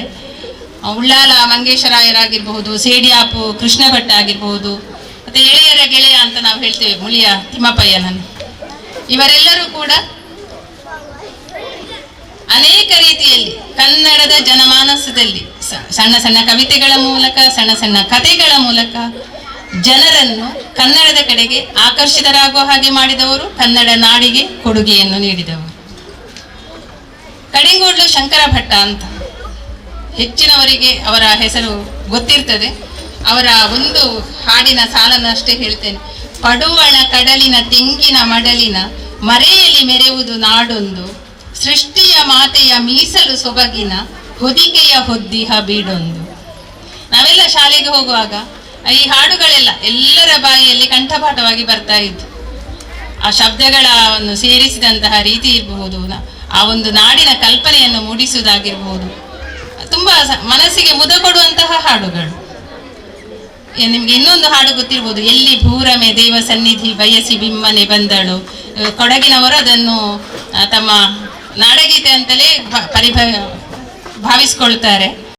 ಆ ಹಾಡನ್ನು ಬರೆದವರು ಕೂಡ ಕಡೆಂಗೋಡ್ಲು ಶಂಕರ ಭಟ್ಟರು. ಇವರೆಲ್ಲ ನಮ್ಮ ಊರಿನವರು ಅಂತ ಹೇಳುವುದಕ್ಕೆ ನಾವು ತುಂಬಾ ಹೆಮ್ಮೆ ಪಡಬೇಕು. ನಾವೆಷ್ಟೋ ಬಾರಿ ಅಂದುಕೊಂಡಿದ್ದೇವೆ ಕರ್ನಾಟಕ ಅಂದ್ರೆ ಬೇರೆ, ನಾವು ದಕ್ಷಿಣ ಕನ್ನಡದವರು ಬೇರೆ ಅಂತ. ಹಾಗೆಲ್ಲ ಕರ್ನಾಟಕದ ಈ ಎಲ್ಲ ಅಭಿವೃದ್ಧಿಯಲ್ಲಿ ಸಿಂಹ ಪಾಲು ನಮ್ಮದಿದ್ದೇ ಇದೆ. ನಾವು ಅದಕ್ಕೋಸ್ಕರ ಹೆಮ್ಮೆ ಪಡಬೇಕು. ಇತ್ತೀಚೆಗಿನ ಲೇಖಕರ ಬಗ್ಗೆ ಹೇಳುತ್ತಾ ಹೊರಟ್ರೆ ಅನೇಕ ಮಂದಿ ಇದ್ದಾರೆ. ಬಹುಶಃ ಅದೆಲ್ಲವನ್ನು ನಾನಿಲ್ಲಿ ಹೇಳುವುದು ಸಮಂಜಸ ಅಲ್ಲ. ನಿಮ್ಮನ್ನು ನೋಡಿದಾಗ ನನಗೆ ಹಾಗೆ ಅನ್ನಿಸ್ತದೆ. ಬಿಸಿಲಲ್ಲಿದ್ದೀರಿ, ಕ್ರೀಡಾಕೂಟಕ್ಕೆ ನಾವು ಬಂದಿದ್ದೇವೆ. ಹಾಗಾಗಿ ನಾನು ತುಂಬಾ ಸಂಕ್ಷಿಪ್ತವಾಗಿ ಹೇಳುವುದಕ್ಕೆ ಪ್ರಯತ್ನಿಸ್ತೇನೆ. ನಮ್ಮ ಯೂನಿವರ್ಸಿಟಿಯಲ್ಲಿದ್ದಂತಹ BA ವಿವೇಕ್ ರೈ ಆಗಿರಬಹುದು, ಅಮೃತ ಸೋಮೇಶ್ವರ್ ರವರು ಭಾಷಾ ಸಮ್ಮಾನ್ ಪ್ರಶಸ್ತಿ ಪಡೆದವರು. ಅವರು ತ್ರಿಭಾಷಾ ಲೇಖಕರವರು. ಅವರ ಮಾತೃಭಾಷೆ ಮಲಯಾಳಂ. ಅವರು ಪಾಠ ಮಾಡ್ತಾ ಇದ್ದದ್ದು ನನ್ನ ಕಾಲೇಜು ವಿವೇಕಾನಂದ ಮಹಾವಿದ್ಯಾಲಯ ಪುತ್ತೂರು. ಅಲ್ಲಿ ಕನ್ನಡ ಭಾಷೆಯನ್ನು ಕಲಿಸ್ತಾ ಇದ್ರು, ಆದರೆ ಅವರು ಸಂಶೋಧನೆಯನ್ನು ಮಾಡಿರುವುದು ತುಳುವಿನಲ್ಲಿ. ಅವರ ಕೊಡುಗೆಗಳ ಬಗ್ಗೆ ನಾವು ಹೇಳ್ತಾ ಹೊರಟ್ರೆ ದಿನಗಟ್ಟಲೆ ಹೇಳ್ಬೋದು. ಅಷ್ಟೊಂದು ಕೆಲಸಗಳನ್ನು ಮಾಡಿದವರು ಅವರು. ಚಿನ್ನಪ್ಪ ಗೌಡ್ರು ಇರಬಹುದು, ಸುರೇಂದ್ರ ರಾಯರು, ಹೀಗೆ ಅನೇಕ ಮಂದಿ ಈಗಲೂ ಕೂಡ ಬೇರೆ ಬೇರೆ ರೀತಿಯಲ್ಲಿ ತಮ್ಮ ಕೊಡುಗೆಯನ್ನು ಕೊಡ್ತಾ ಇದ್ದಾರೆ. ಎಲ್ರಿಗಿಂತ ಮುಖ್ಯವಾಗಿ ನಾನು ಹೇಳಲೇಬೇಕಾದ ವ್ಯಕ್ತಿ ಅಂತ ಹೇಳಿದ್ರೆ ಕಡಲ ತಡಿಯ ಭಾರ್ಗವ ಶಿವರಾಮ ಕಾರಂತರು. ನಡೆದಾಡುವ ವಿಶ್ವಕೋಶ ಅಂತಲೇ ನಾವು ಅವರನ್ನು ಹೇಳ್ತೇವೆ. ಸಂಸ್ಕೃತಿ ಸಾಹಿತ್ಯದ ವಕ್ತಾರ ಅಂತ ಹೇಳ್ತೇವೆ. ಆಡು ಮುಟ್ಟದ ಸೊಪ್ಪಿಲ್ಲ ಅಂತ ಒಂದು ಮಾತಿದೆ. ಬಹುಶಃ ಅದು ಶಿವರಾಮ ಕಾರಂತರನ್ನು ಉದ್ದೇಶಿಸಿಯೇ ಹೇಳಿದ್ದಾಗಿರ್ಬೋದು. ಯಾಕೆಂದ್ರೆ ಅದು ನಾಟಕ ಇರಬಹುದು, ನೃತ್ಯ ಇರಬಹುದು, ಸಂಶೋಧನೆ ಇರಬಹುದು, ವೈಜ್ಞಾನಿಕ ಲೇಖನಗಳಾಗಿರ್ಬೋದು, ಮಕ್ಕಳ ಕಥೆಗಳಾಗಿರಬಹುದು, ಯಾವುದೇ ಕ್ಷೇತ್ರವನ್ನು ನೀವು ನೋಡಿದ್ರು ಅದರಲ್ಲಿ ಶಿವರಾಮ ಕಾರಂತರು ಏನಾದರೊಂದು ಕೆಲಸ ಮಾಡಿಯೇ ಇರ್ತಾರೆ. ಅವರಿಗೆ 3ನೇ ಜ್ಞಾನಪೀಠ ಪ್ರಶಸ್ತಿ ಕೂಡ ಸಿಕ್ಕಿದೆ ಅನ್ನೋದು ನಮಗೆ ಸಂತೋಷದ ವಿಷಯ. ಜ್ಞಾನಪೀಠ ಪ್ರಶಸ್ತಿ ಪಡೆದ ಇತರ 2 ಕವಿಗಳು, ಸಾಹಿತಿಗಳು, UR ಅನಂತಮೂರ್ತಿ ಮತ್ತೆ ಗಿರೀಶ್ ಕಾರ್ನಾಡ್ ಅವರು ಕೂಡ ನಮ್ಮ ಕಾರ್ನಾಡ್ ಅಂದ್ರೆ ನಮ್ಮ ಊರಿನವರೇ. ಕಾರ್ನಾಡ್ ಸದಾಶಿವರಾಯರು ಮತ್ತೆ MS ಕಿಲ್ಲೆ ಇವರು ಸ್ವಾತಂತ್ರ್ಯ ಹೋರಾಟಗಾರರು. ಇವರು ಕೂಡ ಸ್ವಾತಂತ್ರ್ಯ ಹೋರಾಟಗಾರರಾಗಿದ್ದವರು, ನಮ್ಮ ದಕ್ಷಿಣ ಕನ್ನಡ ಜಿಲ್ಲೆಯವರು, ನಮ್ಮ ರಾಜ್ಯಕ್ಕೆ ಕರ್ನಾಟಕಕ್ಕೆ ಹೆಮ್ಮೆಯನ್ನು ತಂದವರು. ಇನ್ನು ಈಗಿನ ಕಾಲದ ಲೇಖಕರ ಬಗ್ಗೆ ಬಹುಶಃ ನಾನು ಹೇಳ್ತಾ ಹೊರಟ್ರೆ ಅನೇಕರಿದ್ದಾರೆ. ಅವರೆಲ್ಲರ ಹೆಸರನ್ನು ನಾನು ಹೇಳಲಿಕ್ಕೆ ಹೋಗುವುದಿಲ್ಲ. ನಿಮಗೆ ಗೊತ್ತಿದೆ, ಭಾಷಾ ಅಧ್ಯಯನ ನಡೆಸಿದಂತಹ ಸೇಡ್ಯಾಪು ಕೃಷ್ಣ ಭಟ್ಟರಿದ್ದಾರೆ, ಸುಶೀಲಾ ಉಪಾಧ್ಯಾಯ ಮತ್ತು US ಉಪಾಧ್ಯಾಯರಿದ್ದಾರೆ. ಆಮೇಲೆ ನಮ್ಮ ವಿಜ್ಞಾನಿ UR ರಾವ್ ಇದ್ದಾರೆ, ಉಡುಪಿಯವರು. ಇನ್ನು ಅನೇಕರು. ಕಲೆಯ ಬಗ್ಗೆ ಹೇಳುವುದಾದ್ರೆ ಭಾಷೆ, ನಾಡು ನುಡಿ ಭಾಷೆಯ ಬಗ್ಗೆ ತುಂಬಾ ಹೇಳ್ಬೋದು. ಕಲೆಯ ಬಗ್ಗೆ ಅಂತ ಹೇಳಿದ್ರೆ 64 ವಿಧದ ಕಲೆಗಳಿವೆ ಅಂತ ನಮಗೆ ಗೊತ್ತು. ಈ 64 ವಿಧದ ಕಲೆಗಳಲ್ಲಿ ಕೂಡ ನಮ್ಮವರಿದ್ದಾರೆ. ನಮ್ಮ ರಾಜ್ಯಕ್ಕೆ ಮನ್ನಣೆ ಸಿಗುವಂತೆ ಮಾಡಿದವರು. ನಾನು ಕೇವಲ 1-2 ಹೆಸರುಗಳನ್ನಷ್ಟೇ ಹೇಳ್ತೇನೆ. ಖಂಡಿತವಾಗಿ ನನಗೆ ಎಲ್ಲರ ಹೆಸರು ಹೇಳಲಿಕ್ಕೆ ಸಾಧ್ಯ ಇಲ್ಲ. ಯಾರ ಹೆಸರಾದ್ರೂ ಬಿಟ್ಟು ಹೋಗಿದೆ, ಅವರನ್ನು ಹೇಳಿಲ್ಲ ಅಂತ ಅಂದುಕೊಳ್ಬೇಡಿ. ಕಲಾವಿದ KK ಹೆಬ್ಬಾರ್ ಆಗಿರ್ಬೋದು, ವ್ಯಂಗ್ಯ ಚಿತ್ರಕಾರರಾದ ಪಂಜು ಗಂಗೊಳ್ಳಿ, ಹರಿಣಿ, ಜಾನ್ ಚಂದ್ರನ್, ಸ್ಯಾಕ್ಸೋಫೋನ್ನಲ್ಲಿ ಅತ್ಯಂತ ಹೆಸರುವಾಸಿಯಾದಂತಹ ಕದ್ರಿ ಗೋಪಾಲ್ನಾಥ್, ಹರಿಕಥೆಯನ್ನು ಮಾಡ್ತಾ ಇದ್ದಂತಹ ಸಂತ ಭದ್ರಗಿರಿ ಅಚ್ಯುತದಾಸರು. ಆಮೇಲೆ ಸಿನಿಮಾ ರಂಗಕ್ಕೆ ಹೇಳುವುದಾದ್ರೆ ಇತ್ತೀಚೆಗೆ ಹೆಚ್ಚಿನ ಕಲಾವಿದರು ನಮ್ಮ ಜಿಲ್ಲೆಯವರಿದ್ದಾರೆ. ಆದರೂ ಆ ಕಾಲದಲ್ಲಿ VV ಕಾರಂತ್ ಇರ್ಬೋದು, ಜಯಮಾಲಾ, ಲೀಲಾವತಿ, ಕಲ್ಪನಾ, ಇವರೆಲ್ಲ ದಕ್ಷಿಣ ಕನ್ನಡ ಜಿಲ್ಲೆಯವರು. ಸಿನಿಮಾದ ಬಗ್ಗೆ ನಮ್ಮ ಜಿಲ್ಲೆಯಿಂದ ಈಗ ಎಷ್ಟೊಂದು ಸಿನಿಮಾಗಳು ಹೆಸರುವಾಸಿ ಆಗ್ತಾ ಇವೆ ಅಂತ ನಿಮಗೆ ಗೊತ್ತಿದೆ. ಕಾಂತಾರ ಅನ್ನೋದು ನಮ್ಮ, ಬಹುಶಃ ನಾವು ಅಂದುಕೊಂಡೆವು ಫಸ್ಟ್ ಸಿನಿಮಾವನ್ನು ನೋಡುವಾಗ ಇದು ಬರೀ ನಮ್ಮ ಜಿಲ್ಲೆಗೆ ಸೀಮಿತವಾದದ್ದು, ನಮ್ಮ ತುಳು ಸಂಸ್ಕೃತಿಗೆ ಮಾತ್ರ ಸೀಮಿತ ಆದದ್ದು ಅಂತ ನಾವು ಅಂದುಕೊಂಡೆವು. ಕನ್ನಡದಲ್ಲಿದ್ದರೂ ಕೂಡ ಎಲ್ಲ ನಮ್ಮ ಊರಿನ ಕಲಾವಿದರೇ ಇದ್ದದ್ದು ಅದರಲ್ಲಿ ಹೆಚ್ಚಿನವರು. ಆದರೆ ಅದು ರಾಜ್ಯದಲ್ಲಿ ಹೆಸರುವಾಸಿ ಆಯಿತು, ದೇಶದಲ್ಲಿ ಹೆಸರುವಾಸಿ ಆಯಿತು. ಇವತ್ತದು ಅಂತಾರಾಷ್ಟ್ರೀಯ ಮಟ್ಟದಲ್ಲಿಯೂ ಹೆಸರು ಪಡೆದಿದೆ ಅಂತ ಹೇಳಿದರೆ ನಮ್ಮ ಕಲಾವಿದರು ಯಾವ ಮಟ್ಟಿಗೆ ಅದಕ್ಕೆ ಜೀವ ತುಂಬಿದ್ದಾರೆ, ಮತ್ತು ಯಾವ ರೀತಿ ನಮ್ಮ ರಾಜ್ಯಕ್ಕೆ ಕನ್ನಡ ನಾಡಿಗೆ ದೇಣಿಗೆಯನ್ನು ನೀಡಿದ್ದಾರೆ ಅನ್ನೋದು ನಮಗೆ ಅರ್ಥ ಆಗ್ತದೆ. ಈಗಿನ ಮಕ್ಕಳಿಗೂ ಅದು ಗೊತ್ತಾಗ್ತದೆ. ಇನ್ನು ಯಕ್ಷಗಾನ, ಕರಾವಳಿಯ ಗಂಡು ಕಲೆ ಅಂತ ಹೇಳ್ತೇವೆ. ಯಕ್ಷಗಾನ ಇದರ ಬಗ್ಗೆ ಇದು ನಮಗೆ ಸೀಮಿತ ಆದದ್ದು ಅಂತ ಹೇಳಬೇಕು. ಇಡೀ ರಾಜ್ಯದಲ್ಲಿ ಎಲ್ಲರೂ ಅತ್ಯಂತ ಅಭಿಮಾನದಿಂದ ಆಶ್ಚರ್ಯದಿಂದ ನೋಡ್ತಾರೆ ಯಕ್ಷಗಾನವನ್ನು. ಅದರಲ್ಲಿ ಮುಖ್ಯವಾಗಿ ತೆಂಕು ಮತ್ತು ಬಡಗುತಿಟ್ಟು ಎರಡು ಕೂಡ ನಮ್ಮ ನಮ್ಮಗಳಲ್ಲೇ ಉದಯ. ಎಲ್ಲಕ್ಕಿಂತ ಮುಖ್ಯವಾಗಿ ನೃತ್ಯ, ನಮ್ಮ ಮಂತ್ರೋತ್ಸವದ ಇವತ್ತಿನ ಕಾರ್ಯಕ್ರಮ ಇದು ಕೂಡ ನೃತ್ಯ ಗುರುಗಳು ಶ್ರಾವಣ್ ಮತ್ತು ಕಿರಣ್ ನಡೆಸ್ತಾ ಇರುವಂತಹ ಕಾರ್ಯಕ್ರಮ. ಇಲ್ಲಿ ಬಹುಶಃ ನಮ್ಮಲ್ಲಿ ಯಾವುದೇ ಮಕ್ಕಳು ಡ್ಯಾನ್ಸ್ ಕ್ಲಾಸಿಗೆ ಹೋಗದ ಮಕ್ಕಳು ಅಂತ ಇರ್ಲಿಕ್ಕೆ ಇಲ್ವಾ ಅಂತ ನಾನು ಅಂದುಕೊಳ್ತೇನೆ. ಅವರು ಅದರಲ್ಲಿ ವಿದ್ವತ್ತು ಮಾಡದೇ ಇದ್ರು ಏನೇ ಕಲಿಯುವುದು, ಡ್ಯಾನ್ಸ್ ಅನ್ನು ಮಿನಿಮಮ್ ಆದ್ರೂ ಕಲಿಬೇಕು. ಸಂಗೀತ ಮತ್ತು ನೃತ್ಯ ಒಂದು ಜೂನಿಯರ್ ಎಕ್ಸಾಮ್ ಆದ್ರೂ ಪಾಸ್ ಆಗುವಷ್ಟು ನಾವು ಹೋಗ್ಲೇಬೇಕು, ಅದೊಂದು ಬೇಸಿಕ್ ಅನ್ನುವಂತಹ ಮಟ್ಟಿನಲ್ಲಿ ಎಲ್ಲ ಪೇರೆಂಟ್ಸ್ ಅಂದುಕೊಳ್ತಾ ಇದ್ದಾರೆ. ಯಾವ ಹಳ್ಳಿಗೆ ಹೋದ್ರೂ ಕೂಡ ಮಕ್ಕಳು ಡ್ಯಾನ್ಸ್ ಮತ್ತು ಸಂಗೀತ ಇದೆರಡು ಕ್ಲಾಸಿಗೆ ಹೋಗಿಯೇ ಹೋಗ್ತಾರೆ ನಾನು ನೋಡಿದ ಹಾಗೆ.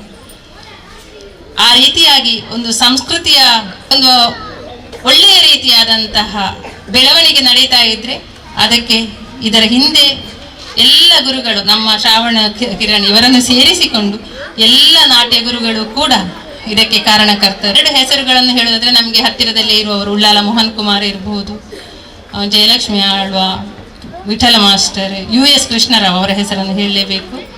ಹೀಗೆ ನನಗೆ ಬಹುಶಃ ಎಲ್ಲ ನೃತ್ಯ ಗುರುಗಳನ್ನು ಹೇಳಲಿಕ್ಕೆ ಸಾಧ್ಯ ಇಲ್ಲ. ಅಷ್ಟೆಲ್ಲ ಮಂದಿ ಒಂದು ಪೀಳಿಗೆಯನ್ನು ಆರಂಭಿಸಿದ್ದಾರೆ. ಆದರೆ ಈಗಿನವರು ಅದನ್ನು ಅತ್ಯಂತ ಚಂದದಲ್ಲಿ ಮತ್ತು ಉತ್ತಮ ರೀತಿಯಲ್ಲಿ ಅದನ್ನು ಮುಂದುವರಿಸಿಕೊಂಡು ಹೋಗ್ತಾ ಇದ್ದಾರೆ. ನಾವು ಅದಕ್ಕೋಸ್ಕರ ಅವರಿಗೆ ವಂದನೆಗಳನ್ನು ಈ ಕಾರ್ಯಕ್ರಮ ಈಗ ಏನು ಮಾಡ್ತಾ ಇದ್ದಾರ ಇದು ಕೂಡ ನಮಗೆ ನೋಡಿದ್ರೆ ಇದು ಒಂದು ಕೇವಲ ಕ್ರೀಡಾಕೂಟ ಅಂತ ಅನ್ನಿಸ್ಬೋದು. ಹಾಗಲ್ಲ, ಬೇರೆ ಬೇರೆ ಸಾಂಸ್ಕೃತಿಕ ವಲಯಗಳನ್ನು ಒಟ್ಟು ಸೇರಿಸಿ ಒಂದು ಸರ್ವತೋಮುಖವಾಗಿ ಹೇಗೆ ಸಂಸ್ಕೃತಿಯನ್ನು ಮುಂದಿನ ಪೀಳಿಗೆಗೆ ವರ್ಗಾಯಿಸಬೇಕು ಅನ್ನೋದಕ್ಕೆ ಅವರೊಂದು ನಿದರ್ಶನವನ್ನು ಇಲ್ಲಿ ಮಾಡಿಕೊಟ್ಟಿದ್ದಾರೆ, ಒಂದು ಮಾದರಿಯನ್ನು ತೋರಿಸಿದ್ದಾರೆ.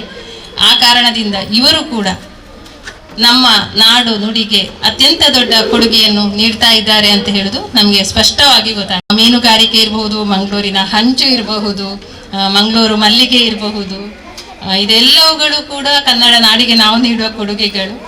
ಬ್ಯಾಂಕಿಂಗಿನ ತೊಟ್ಟಿಲು ಅಂತ ಹೇಳ್ತಾರೆ ಮಂಗಳೂರನ್ನು. ಯಾಕೆಂತ ಹೇಳಿದ್ರೆ ರಾಷ್ಟ್ರೀಕೃತ ಬ್ಯಾಂಕ್ಗಳಾದ ಸಿಂಡಿಕೇಟ್ ಬ್ಯಾಂಕ್, ಈಗ ಮರ್ಜ್ ಆಗಿದೆ ಬ್ಯಾಂಕ್ಗಳು, ಮರ್ಜ್ ಆಗುವ ಮೊದಲು ಅದು ಸಿಂಡಿಕೇಟ್ ಬ್ಯಾಂಕ್ ಇರ್ಬೋದು, ವಿಜಯ ಬ್ಯಾಂಕ್, ಕಾರ್ಪೊರೇಷನ್ ಬ್ಯಾಂಕ್, ಎಲ್ಲ ಕೆನರಾ ಬ್ಯಾಂಕ್, ಈ 4 ರಾಷ್ಟ್ರೀಕೃತ ಬ್ಯಾಂಕುಗಳು ನಮ್ಮಲ್ಲಿಯೇ ಹುಟ್ಟಿಕೊಂಡದ್ದು. ಇನ್ನೊಂದಂದ್ರೆ ಎಲ್ಲ ರಾಷ್ಟ್ರೀಕೃತ ಬ್ಯಾಂಕ್ಗಳ ಒಂದೊಂದು ಶಾಖೆ ಮಂಗಳೂರಿನಲ್ಲಿತ್ತು. ಹಾಗಾಗಿ ಅದನ್ನು ಬ್ಯಾಂಕಿಂಗಿನ ತೊಟ್ಟಿಲು ಅಂತಲೇ ಮಂಗಳೂರನ್ನು ಎಲ್ಲರೂ ಕರೀತಾರೆ. ಬ್ಯಾಂಕಿಂಗ್ ಅನ್ನೋದು ಎಷ್ಟು ಅವಶ್ಯ, ಒಂದು ಸಂಸ್ಕೃತಿಯ ಒಂದು ನಾಡು ನುಡಿಗೆ ಅದು ಎಷ್ಟು ಅವಶ್ಯ ಅನ್ನೋದನ್ನು ನಾವು ಪ್ರತ್ಯೇಕವಾಗಿ ಹೇಳಬೇಕಾದ ಅವಶ್ಯಕತೆ ಇಲ್ಲ. ಇನ್ನು ನ್ಯಾಯವಾದಿಗಳ ಬಗ್ಗೆ ಹೇಳುವುದಾದ್ರೆ ಸುಪ್ರೀಂ ಕೋರ್ಟ್ನ ಮುಖ್ಯ ನ್ಯಾಯಾಧೀಶರಾಗಿದ್ದಂತಹ KS ಹೆಗ್ಡೆ ಆಗಿರ್ಬೋದು, ಮಂಗಳೂರಿನಲ್ಲಿ ಕರ್ನಾಟಕದ ಲೋಕಾಯುಕ್ತರಾಗಿದ್ದಂತಹ ಸಂತೋಷ್ ಹೆಗ್ಡೆ ಅವರು, ಇವರೆಲ್ಲ ನಮ್ಮ ಊರಿನವರು. ಅದರ ಜೊತೆಯಲ್ಲಿ ನಾವು ಧರ್ಮಸ್ಥಳದ ವೀರೇಂದ್ರ ಹೆಗ್ಡೆ ಅವರನ್ನ ಹೆಸರನ್ನು ಕೂಡ ಖಂಡಿತವಾಗಿ ಪ್ರಸ್ತಾಪ ಮಾಡಲೇಬೇಕಾಗ್ತದೆ. ಅವರು ಈ ಕನ್ನಡ ನಾಡಿಗೆ ನೀಡಿದಂತಹ ಕೊಡುಗೆಯು ಅಪಾರ. ನಮ್ಮ ನಾಡು ಇನ್ನೊಂದು ಅತ್ಯಂತ ಪ್ರಮುಖವಾಗಿ ನೀಡ್ತಾ ಇರುವ ಕೊಡುಗೆ ಅಂತ ಹೇಳಿದ್ರೆ ಆರೋಗ್ಯ ಮತ್ತು ಶಿಕ್ಷಣ. ಆರೋಗ್ಯದ ಮಟ್ಟಿಗೆ ಹೇಳುವುದಾದ್ರೆ ಬಹುಶಃ ಹತ್ತಿರದ ನಮ್ಮ ರಾಜ್ಯಗಳಿಗಿಂತ ಎಲ್ಲ ಕಡೆಗಳಿಂದಲೂ ಮಂಗಳೂರಿಗೆ, ದಕ್ಷಿಣ ಕನ್ನಡಕ್ಕೆ ಅತಿ ಹೆಚ್ಚು ಮಂದಿ ಉತ್ತಮ ಆಸ್ಪತ್ರೆಗಳನ್ನು ಹೊಂದಿದೆ ಅನ್ನುವ ಕಾರಣಕ್ಕಾಗಿ ಬರ್ತಾರೆ ಟ್ರೀಟ್ಮೆಂಟಿಗೆ. ಅಷ್ಟು ಮಟ್ಟಿಗೆ ಇಲ್ಲಿ ಉತ್ತಮ ಆಧುನಿಕ ವ್ಯವಸ್ಥೆ ಇರುವಂತಹ ಆಸ್ಪತ್ರೆಗಳು ಲಭ್ಯ ಇವೆ. ಇನ್ನು ಶಿಕ್ಷಣದ ಬಗ್ಗೆ ಹೇಳುವುದಾದ್ರೆ ಬಹುಶಃ ಕೆಲವು ನಮ್ಮಲ್ಲಿ ಎಷ್ಟು ಶಿಕ್ಷಣ ಸಂಸ್ಥೆಗಳಿವೆ, ಉತ್ತಮ ಗುಣಮಟ್ಟದ ಶಿಕ್ಷಣ ಸಂಸ್ಥೆಗಳು, ಏನೋ ಒಂದು ಶಿಕ್ಷಣ ಸಂಸ್ಥೆ ಅಲ್ಲ, ನಮ್ಮ ಶಿಕ್ಷಣ ಸಂಸ್ಥೆಗಳು ಎಷ್ಟು ಉತ್ತಮ ಗುಣಮಟ್ಟದಲ್ಲಿವೆ ಅಂದ್ರೆ ಮೊನ್ನೆ ಯಾರು ಹೇಳಿದ್ರು, ಈ ಜಾರ್ಖಂಡ್, ಬಿಹಾರ್ ಇಡೀ ರಾಜ್ಯದಲ್ಲಿರುವ ಶಿಕ್ಷಣ ಸಂಸ್ಥೆ ನಮ್ಮ ದಕ್ಷಿಣ ಕನ್ನಡ ಒಂದು ಚಿಕ್ಕ ಜಿಲ್ಲೆಯಲ್ಲಿರುವಂತಹ ಶಿಕ್ಷಣ ಸಂಸ್ಥೆಗಳ ಸಂಖ್ಯೆ ಜಾಸ್ತಿ ಇದೆ ಅಂತ. ಹಾಗಾದ್ರೆ ಯಾವ ರೀತಿಯ ಕೊಡುಗೆಯನ್ನು ನಾವು ಶಿಕ್ಷಣಕ್ಕೆ ನೀಡ್ತಾ ಇದ್ದೇವೆ ಅಂತ ಖಂಡಿತವಾಗಿ ಹೇಳಬಹುದು. ಈಗ ವಿಶ್ವ ಜಾಂಬೂರಿ ನಡೀತಾ ಇದೆ ಆಳ್ವಾಸ್ ಮೂಡಬಿದ್ರೆಯಲ್ಲಿ. ಆ ಆಳ್ವಾಸ್ನ ಕ್ಯಾಂಪಸ್ನಲ್ಲಿರುವಂತಹ ಮಕ್ಕಳ ಸಂಖ್ಯೆ, ಕಲಿಯುವ ವಿದ್ಯಾರ್ಥಿಗಳ ಸಂಖ್ಯೆ ಆ ಊರಿನ ಜನಸಂಖ್ಯೆಗಿಂತ ಜಾಸ್ತಿ ಇದೆ. ಇಡೀ ನಾಡಿನವರಿಗೆ ಶಿಕ್ಷಣಕ್ಕೆ ನಮ್ಮ ಜಿಲ್ಲೆಯನ್ನು ಒಂದು ಮಾದರಿಯಾಗಿ ನೋಡಬಹುದು. ಮತ್ತು ಎಲ್ಲೇ ಹೋಗ್ಲಿ ನೀವು ದಕ್ಷಿಣ ಕನ್ನಡದವರು ಅಂತ ಹೇಳಿದ್ರೆ, ಶಿಕ್ಷಣ ರಂಗದಲ್ಲಿ ದಕ್ಷಿಣ ಕನ್ನಡದಲ್ಲಿ ಕಲಿತವರು ಅಂತ ಹೇಳಿದ್ರೆ ಸಾಕು, ಎಲ್ಲಿ ಹೋದ್ರು ಅವರಿಗೊಂದು ವಿಶೇಷವಾದ ಮರ್ಯಾದೆ ಇದೆ. ನಾವು ಅದನ್ನು ಎಷ್ಟೋ ಸಲ ಗಮನಿಸಿದ್ದೇವೆ. ಒಂದು ಉದ್ಯೋಗ ಕೊಡುವಾಗಲೂ ನಾವು ಮಂಗಳೂರಿನಲ್ಲಿ ಕಲಿತವರು ಅಂತ ಹೇಳಿದ್ರೆ ಇವರು ಚೆನ್ನಾಗಿ ಕಲಿತಿರ್ತಾರೆ, ಯಾವುದೇ ಅಡ್ಡದಾರಿಗಳೆಲ್ಲ ಇರುವುದಿಲ್ಲ, ಸರಿಯಾದ ರೀತಿಯಲ್ಲಿ ಮತ್ತು ಶ್ರಮ ವಹಿಸಿ ಸರ್ವತೋಮುಖವಾಗಿ ವಿದ್ಯಾಭ್ಯಾಸವನ್ನು ಪಡೆದಿರ್ತಾರೆ ಅನ್ನುವಂತಹ ಭಾವನೆ ಎಲ್ಲರಲ್ಲಿ ಇರ್ತದೆ. ಆ ರೀತಿಯಾದಂತಹ ಹಿರಿಮೆಯನ್ನು ನಾವಿನ್ನೂ ಉಳಿಸಿಕೊಂಡಿದ್ದೇವೆ ಅನ್ನೋದಕ್ಕೆ ನಾವು ಹೆಮ್ಮೆ ನಾವು ಮೂಡಬಿದ್ರೆಯ ಬಗ್ಗೆ ಹೇಳುವುದಾದರೆ ಅಲ್ಲಿರುವಂತಹ 18 ಕೆರೆಗಳು, 18 ಬಸದಿಗಳು, ಅಲ್ಲಿಯ ಕಾಷ್ಟ ಶಿಲ್ಪ, ಆಮೇಲೆ ಕಲ್ಲಿನಿಂದ ಮಾಡಿದಂತಹ ಮರದಿಂದ ಮಾಡಿದಂತಹ ಅದು ಕಾಷ್ಟಶಿಲ್ಪ ಮತ್ತು ಕಲ್ಲಿನಿಂದ ಮಾಡಿದಂತಹ ಶಿಲ್ಪಕಲೆಗಳು, ಈ ಎಲ್ಲ ವಿಚಾರಗಳಲ್ಲಿ ನಮ್ಮ ನಾಡಿಗೆ ಒಂದು ರೀತಿಯಾಗಿ ಹೆಮ್ಮೆಯನ್ನು ತಂದುಕೊಡುವಂತಹ ಒಂದು ಪ್ರವಾಸಿ ತಾಣವಾಗಿ ಕೂಡ ಅದು ಮೂಡಿ ಬಂದಿದೆ. ಒಂದು ರಾಜ್ಯ ಹಲವು ಜಗತ್ತು ಅಂತ ನಮ್ಮ ಕರ್ನಾಟಕದ ಧ್ಯೇಯವಾಕ್ಯ. ಬಹುಶಃ ಈ ಒಂದು ಧ್ಯೇಯವಾಕ್ಯಕ್ಕೆ ನಮ್ಮ ತುಳುನಾಡು ಒಂದು ವಿಶಿಷ್ಟ ಜಗತ್ತು, ಅದಕ್ಕೆ ಪೂರಕವಾಗಿ ಅನೇಕ ಕಾರ್ಯಗಳನ್ನು ಕೊಡುಗೆಯಾಗಿ ನೀಡಿದೆ ಅಂತ ನಾವು ಹೇಳ್ಬೋದು. ನಮ್ಮಲ್ಲಿರುವಂತಹ ಬಂದರನ್ನು ನಾವು ಗೇಟ್ ವೇ ಆಫ್ ಕರ್ನಾಟಕ ಅಂತ ನಮ್ಮ ಮಂಗಳೂರನ್ನು ಹೇಳ್ತೇವೆ. ಕೇವಲ ಕರ್ನಾಟಕದ ಗೇಟ್ ವೇ ಅಲ್ಲ, ಕರ್ನಾಟಕಕ್ಕೆ ಬರುವ ದಾರಿ ಅಂತಷ್ಟೇ ಅಲ್ಲ, ಕರ್ನಾಟಕದ ಎಲ್ಲ ಸಂಸ್ಕೃತಿಗಳಿಗೂ ಕೂಡ ಇದು ಗೇಟ್ ವೇ ಅಂತ ನಾವು ಹೇಳ್ಬೋದು. ಹಾಗಾಗಿ ಕನ್ನಡ ನಾಡು ನುಡಿ ಕಲೆಗೆ ನಮ್ಮ ಕೊಡುಗೆ ಏನು ಅನ್ನೋದನ್ನು ಬಹುಶಃ ನನಗೆ ಪೂರ್ತಿಯಾಗಿ ಹೇಳುವುದಕ್ಕೆ ಇಲ್ಲಿ ಸಾಧ್ಯವೇ ಇಲ್ಲ. ಅಷ್ಟೊಂದು ವಿಶಾಲವಾದಂತಹ ವ್ಯಾಪ್ತಿ ಇರುವಂತಹ ವಿಷಯ. ನಾನು ಅತ್ಯಂತ ಸಂಕ್ಷಿಪ್ತವಾಗಿ ಅದನ್ನು ಹೇಳಲಿಕ್ಕೆ ಪ್ರಯತ್ನಿಸಿದ್ದೇನೆ. ಇನ್ನೊಂದು ವಿಷಯವನ್ನು ನಾನು ಇಲ್ಲಿ ಹೇಳಲೇಬೇಕು. ನಾನು 4ನೇ ಕ್ಲಾಸಿನವರೆಗೆ ಮಾತ್ರ ಕನ್ನಡ ಕಲಿತದ್ದು, ಕನ್ನಡ ಫಸ್ಟ್ ಅನ್ನೋ ಲ್ಯಾಂಗ್ವೇಜನ್ನು ಕಲಿತದ್ದು. 5ನೇ ಕ್ಲಾಸಿನಿಂದ ನಾನು ಕಲಿತ ವಿಷಯ Sanskrit, Kannada second, English, Hindi. Kannada first ಅನ್ನೋದು ನನಗೆ ಲ್ಯಾಂಗ್ವೇಜ್ ಆಗಿರಲಿಲ್ಲ. ನಾನು ಸಂಸ್ಕೃತವನ್ನು ಸೆಲೆಕ್ಟ್ ಮಾಡಿಕೊಂಡಿದ್ದೆ. ಆಮೇಲೆ ನನ್ನ ಕಾಲೇಜಲ್ಲಿ ನನ್ನ ಸಬ್ಜೆಕ್ಟ್ ಕಂಪ್ಲೀಟ್ ಸೈನ್ಸ್ ಮತ್ತು ಮ್ಯಾಥ್ಸ್. ಇವತ್ತು ನನಗೆ ಏನು ಕಿರಣ್ ವಿಷಯವನ್ನು ಮಾತಾಡಲಿಕ್ಕೆ ಕೊಟ್ಟಿದ್ದಾರೆ, ಕಳೆದ ಶನಿವಾರ ಹೇಳಿದ್ದಾರೆ, ನೀವು ಕನ್ನಡ ನಾಡು ನುಡಿ ಕಲೆಗೆ ದಕ್ಷಿಣ ಕನ್ನಡದ ಕೊಡುಗೆಯ ಬಗ್ಗೆ ಮಾತನಾಡಬೇಕು ಅಂತ. ನನಗೆ ನಿಜವಾಗಿ ನನಗೆ ಏನೇನೂ ಗೊತ್ತಿಲ್ಲದ ಒಂದು ವಿಷಯದ ಬಗ್ಗೆ ಮಾತಾಡಲಿಕ್ಕೆ ಹೇಳಿದ್ದಾರೆ ಅಂತ ಅನ್ನಿಸ್ತು. ನಾನು ಆಗೋದೇ ಇಲ್ಲ, ಅದನ್ನು ಸಾಧ್ಯ ಇಲ್ಲ, ಬೇರೆ ಏನಾದರೂ ಮ್ಯಾಥ್ಸಿನ ಬಗ್ಗೆ ಸೈನ್ಸಿನ ಬಗ್ಗೆ ಹೇಳಿ ಮಾತಾಡ್ತೇವೆ ಅಂತ ಹೇಳುವ ಅಂತ ಅಂದುಕೊಂಡೆ. ಆದರೆ ಯಾಕೆ ನಾನು ಏನು ಹೇಳಿದೆ ತಕ್ಷಣ ಒಪ್ಪಿಕೊಂಡೆ ಅಂತ ಹೇಳಿದರೆ, ನಾವು ಶಾಲೆಯಲ್ಲಿ ಅನೇಕ ಮಕ್ಕಳಿಗೆ ಕಲಿಸಿರ್ತೇವೆ. ಆ ಮಕ್ಕಳು ಯಾವುದೋ ಒಂದು, ಪ್ರತಿಯೊಬ್ಬರಲ್ಲಿ ಏನೋ ಒಂದು ಪ್ರತಿಭೆ ಇರ್ತದೆ, ಬಾರ್ನ್ ಟು ಬಿ ಗ್ರೇಟ್ ಅಂತ. ಪ್ರತಿಯೊಬ್ಬರು ಏನೋ ಒಂದು ಗ್ರೇಟ್ನೆಸ್ಸಿಗಾಗಿ ಹುಟ್ಟಿರುವುದು. ಆದರೆ ನಮ್ಮಲ್ಲಿರೋ ಗ್ರೇಟ್ನೆಸ್ ಏನು ಅನ್ನೋದನ್ನು ಕಂಡುಕೊಳ್ಳಲಿಕ್ಕೆ ನಮಗೆ ತುಂಬ ಸಮಯ ಬೇಕಾಗ್ತದೆ. ಕೆಲವೊಮ್ಮೆ ಅವರ ಸಾಮರ್ಥ್ಯ ಗೊತ್ತಾಗದೆ ಅವ್ರು ಬೇರೆ ಯಾವುದೋ ಫೀಲ್ಡಿಗೆ ಹೋಗಿ ಮತ್ತೆ ಮುಂದೆ ತುಂಬ ಏಜ್ ಆದ ನಂತರ ನಾನು ಅದು ಮಾಡಬೇಕಿತ್ತು ಅಂತ ಎಷ್ಟೋ ಸಲ ಅನ್ನಿಸಿದವರು ಕೂಡ ಇರ್ಬೋದು.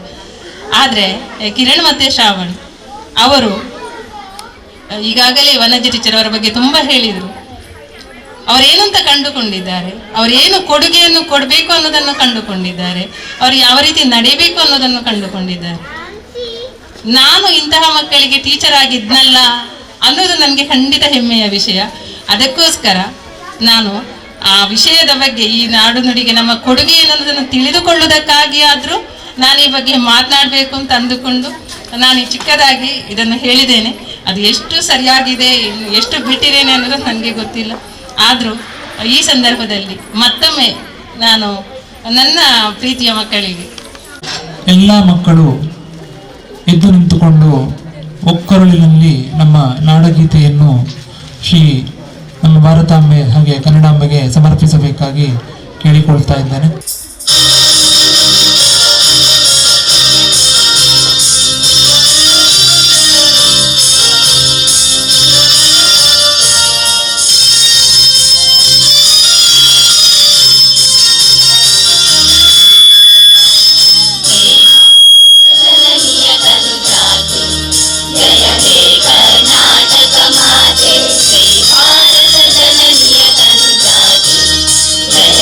कर्नाटक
ಗುಣವೇದದ ಘೋಷ ಜನನಿಗೆ ಜೀವವು ನಿನ್ನಾವೇಶ ಜನನಿಯೋ ಗುಣವೇದದ ಘೋಷ ಜನನಿಗೆ ಜೀವವು ನಿನ್ನಾವೇಶ ಹಸುರಿನ ಗಿರಿಗಳ ಸಾಲೆ ನಿನ್ನಯ ಕೊರಳಿನ ಮಾಲೆ ಹಸುರಿನ ಗಿರಿಗಳ ಸಾಲೆ ನಿನ್ನಯ ಕೊರಳಿನ ಮಾಲೆ ಕಪಿಲ ಪತಂಜಲ ಗೌತಮ ಜಿನನುತ ಭಾರತ ಜನನಿಯ ತನುಜಾತೆ ಜಯ ಹೇ ಕರ್ನಾಟಕ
ಇತ್ತು.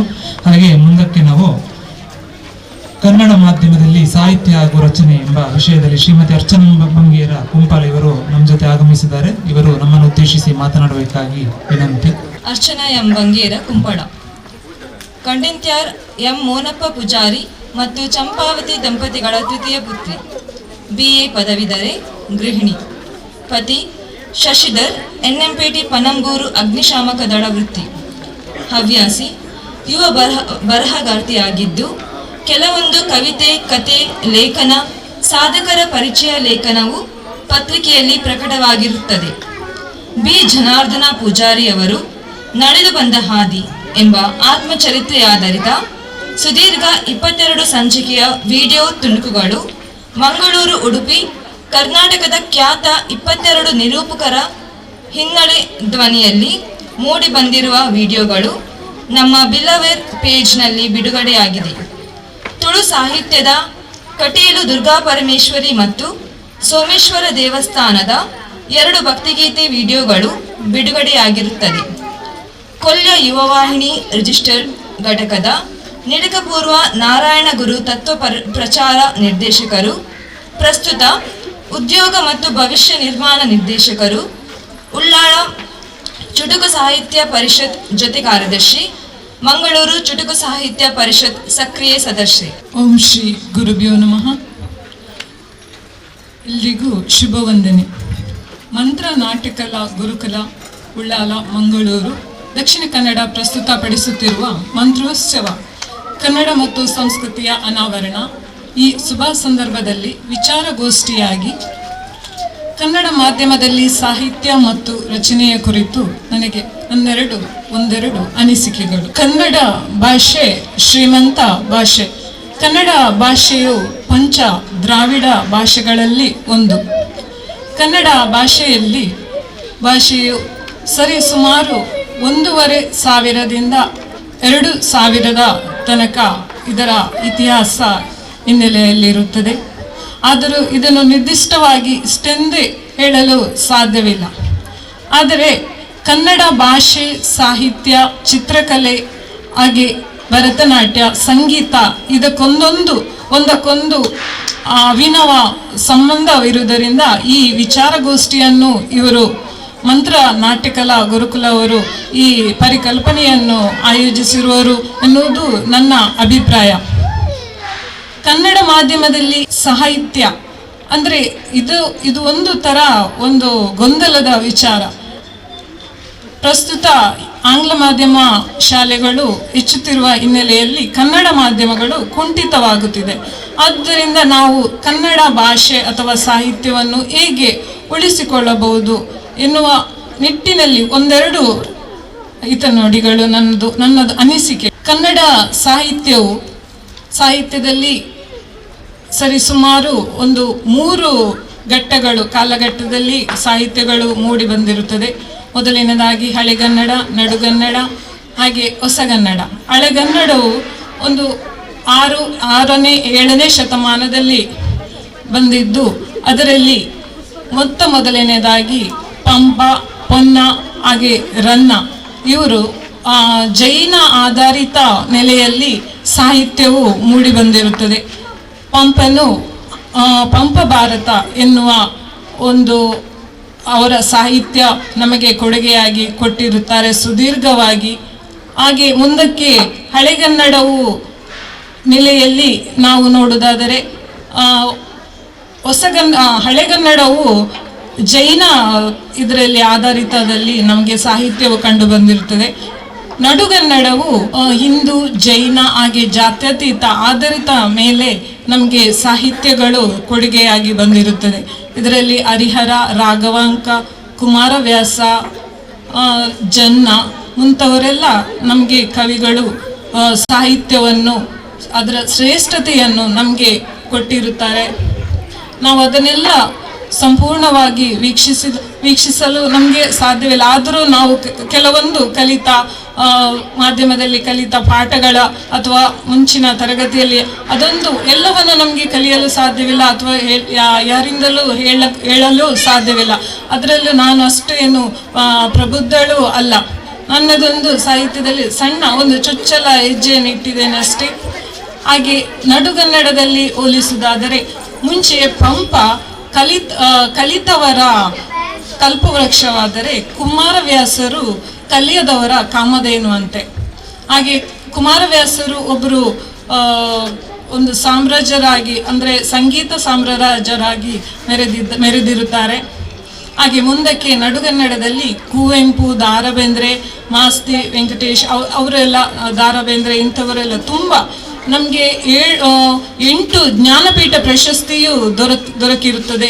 ಅದು ಒಂದು ನಮಗೆ ಒಳ್ಳೆ ಪೂರ್ವಜರು ಕೊಟ್ಟಂತಹ ಅಥವಾ ಋಷಿಮುನಿಗಳು ಒಂದು ಸಾಹಿತ್ಯವಾಗಲಿ ಅಥವಾ ಕವಿಯಾಗಲಿ ಅವರೊಂದು ಕೊಟ್ಟಂತಹ ಒಳ್ಳೆಯ ಜ್ಞಾನ ಭಂಡಾರ ಆಗಿರ್ಬೋದು.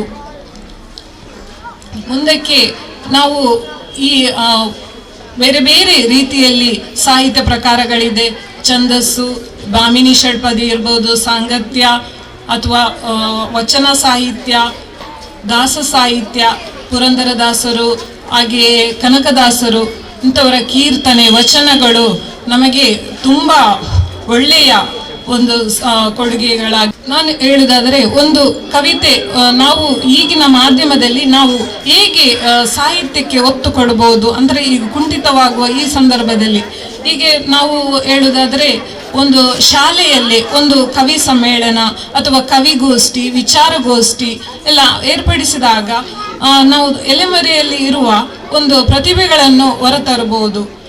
ಅದು ತಪ್ಪು ಸರಿಯೋ ಅದನ್ನು ತೀಡಿ ಮುಂದಕ್ಕೆ ಅವರೊಂದು ಒಳ್ಳೆಯ ಪ್ರತಿಭಾವಂತರು ಆಗ್ಬೋದು. ಹಾಗೆ ನಾವು ಈಗ ಕನ್ನಡ ಮಾಧ್ಯಮವನ್ನು ಹೇಗೆ ಮನೆಯಿಂದಲೇ ಉಳಿಸಿಕೊಳ್ಬಹುದು.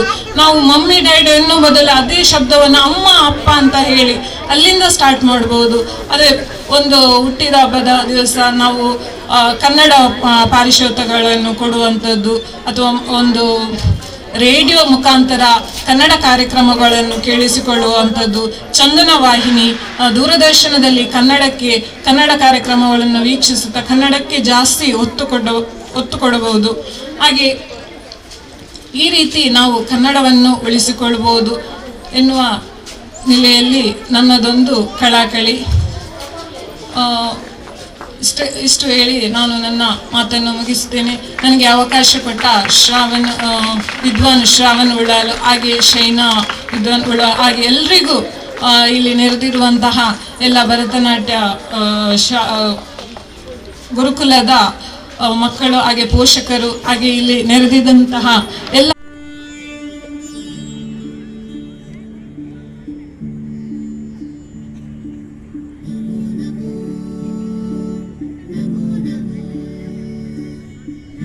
ನಮೋ